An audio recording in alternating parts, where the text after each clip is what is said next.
এইটা হচ্ছে গুপ্ত রাজনীতি, গুপ্ত ধর্ম।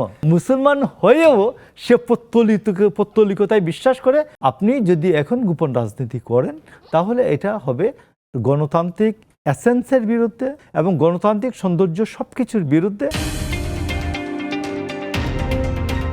ইসলামের প্রাক ইসলামিক যুগে প্রথম দিকে আপনি দেখবেন যে শাফি মাযহাবে বারবার হাত তুলতে বলা হয়।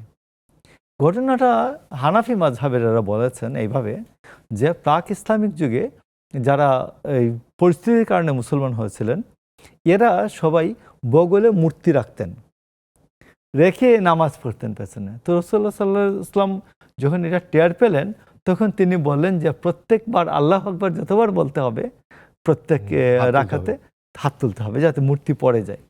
হানাফি মাযহাব পরে এটা বাতিল করে দেন যে এটা আর মুসলমানের মধ্যে এখন কোনো আর মুনাফিক নাই, নামাজ পড়তেছে অথচ সে পৌত্তলিকতাকে ধারণ করে বগলে মূর্তি আছে, এটা আর বারবার হাত উঠানোর দরকার নেই। এটা হানাফি মাযহাব। তো আমার কথাটা হচ্ছে যে এইটা হচ্ছে গুপ্ত রাজনীতি, গুপ্ত ধর্ম।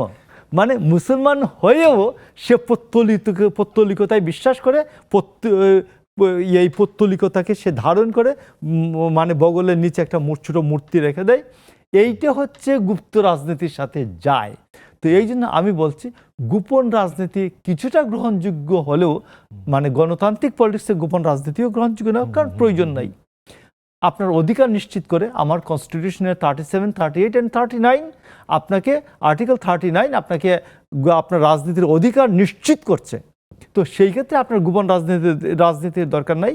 আর আপনি যদি এখন গোপন রাজনীতি করেন তাহলে এটা হবে গণতান্ত্রিক এসেন্সের বিরুদ্ধে, গণতান্ত্রিক ডিসেন্সের বিরুদ্ধে এবং গণতান্ত্রিক সৌন্দর্য সব কিছুর বিরুদ্ধে।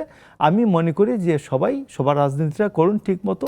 এবং এই গোপন রাজনীতি, গুপ্ত রাজনীতির যে আমার পাশে বসে বললেন একটা, করলেন আরেকটা, আর কয়েকদিন পরে বলবেন যে আপনি কৌশলগত কারণে আমি বগলে মূর্তি রেখেছিলাম, এখন তো আমি পৌত্তলিকতার বেশ ধারণ করব।